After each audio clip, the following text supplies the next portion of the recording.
Hey there, friends. Thanks a lot for joining today's episode. We are at Palm Beach, Florida, and we're checking out the pump house as well as the artificial reef system. Let's go. Here I am getting my gear all prepped up, and I was very excited because this was my first time checking out the pump house. I'd heard good things about it.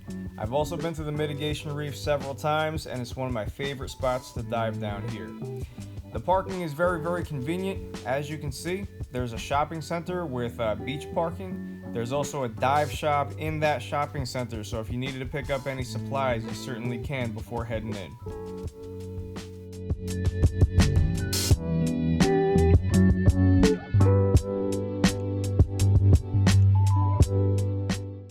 As you cross over the dunes into the beach, to get to the pump house, you just make a right and start to head south. You'll know when you get there. Now, I filmed this in late July, which is also sea turtle nesting season, my favorite. As you'll see as I'm walking down the beach, there are all these sections taped off like this. Basically, the conservationists come out and rove the beach to look for turtle nests. They tape them off just like this to make sure that the nests go undisturbed. Now, one of the things that I really love about where I live here in Florida is that we are home to 5 out of the 7 species of sea turtles here on planet Earth. And you can actually learn how to recognize the track patterns that they leave in the sand. And from that, you can delineate which species of sea turtle the nest belongs to. You basically look out for 2 things. The first being a flipper pattern, so think of it as the turtle using its flippers, or for lack of a better term, maybe its arms, to kind of crawl up the sand. And the second thing is that some of the sea turtles will leave a tail pattern in between their flipper marks too. In this case, we can see that the flipper pattern looks to be pretty symmetrical, as if the turtle was using kind of a breaststroke motion to crawl up the sand. And that tail line looks pretty straight to me, so from that, I would deduce that that's a green sea turtle right there. And here's a different set of tracks. When we take a look at the flipper pattern, it looks like it's alternating, left, right. And that line in the middle from the tail looks pretty squiggly, and that's a dead giveaway that this is a hawksbill, which is awesome.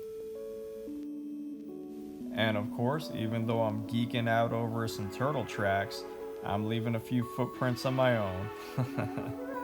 Alright, let's get to the dive. Alright, now you'll know when you're at the pump house because it looks exactly like this. And what a perfect day. The ocean is calm and the water is crystal blue. Beware of the distance. You don't want to get too close. There's actually a bunch of signs on the pump house itself not to get too close. So I'm entering from a nice safe distance. From the second I walked in, the wildlife was out to play. Check it out.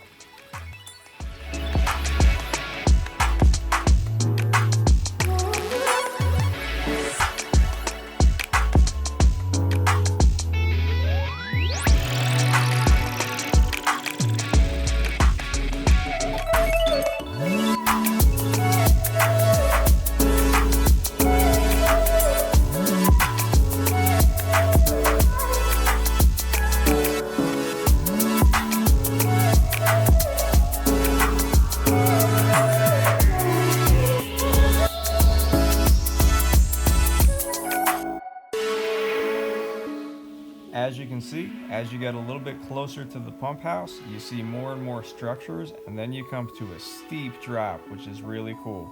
That's about as close as you want to get. But look at all those fish, man.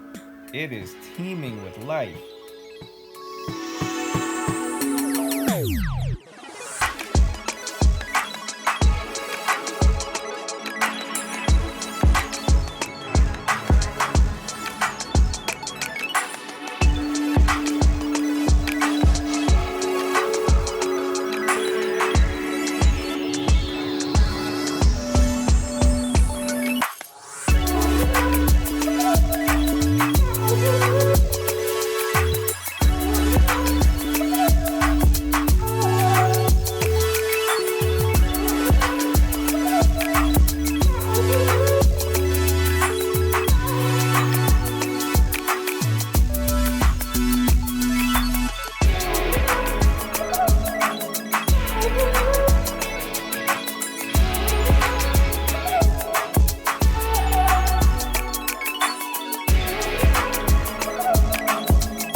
the time checking out the area surrounding the pump house. I had a great time, but I didn't get to see any sharks.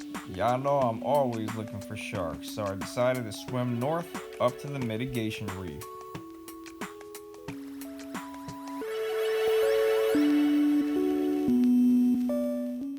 As you're swimming north, it's not hard to stay on track because you'll see a bunch of rocks and ledges all along the reef with lots of fish and all that sort of good stuff to check out.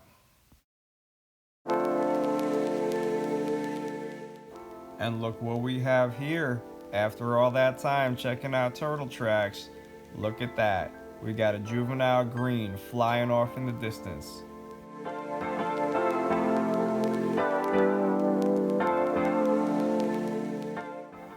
They're a bit hard to see because they're camouflaged so well, but if you look closely, this is a school of Caribbean reef squids swimming off.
And I said earlier that I was looking for sharks.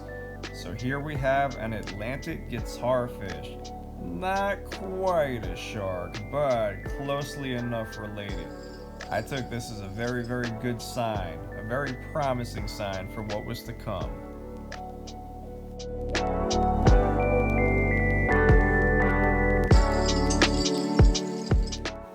As you get closer to the mitigation reef, you'll start to see structures that are obviously man-made like this one.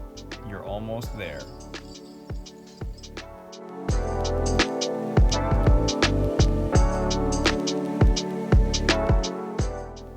And here we are, we're at the mitigation reef, which is a series of rock pilings where tropical fish like to congregate. If you do decide to come and snorkel out here, I definitely recommend taking it slow and taking your time. Look up, look down, look in between the rocks, look everywhere. Whenever I come here, I tend to be rewarded for my patience and I tend to be pleased with what I find.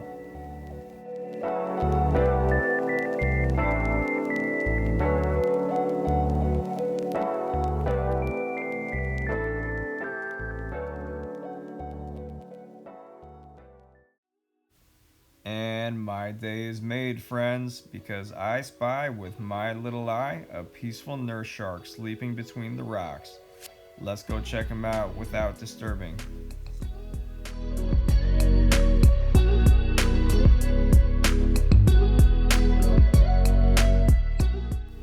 And after this one, in a different rock pile, I found another sleeping nurse shark. We're gonna go check that one out too.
Now before we end our session and head back in, why don't we play a little game? I'm gonna check on that nurse shark one last time. Try to hold your breath with me. Think you can do it? Relax, take a deep breath. I'm gonna count you down. And 3, 2, 1, hold it.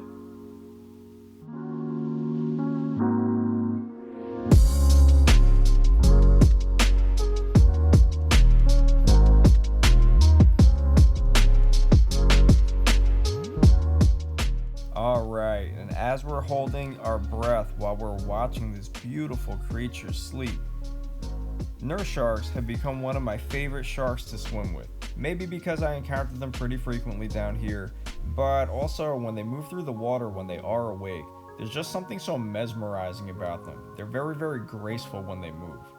Now, if you're watching a video like this, you probably already know, it's probably common sense, but if you do encounter a shark like this, please don't reach out to touch it and don't try to pet it. It's an easy way to lose a finger, and it also disturbs the shark from its sleep, which we definitely don't want to do.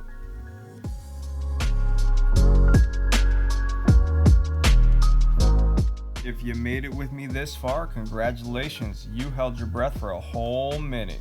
Look at that. That about wraps it up for me today, friends. Thank you a lot for joining. As always, I hope this was educational. I hope you enjoyed it.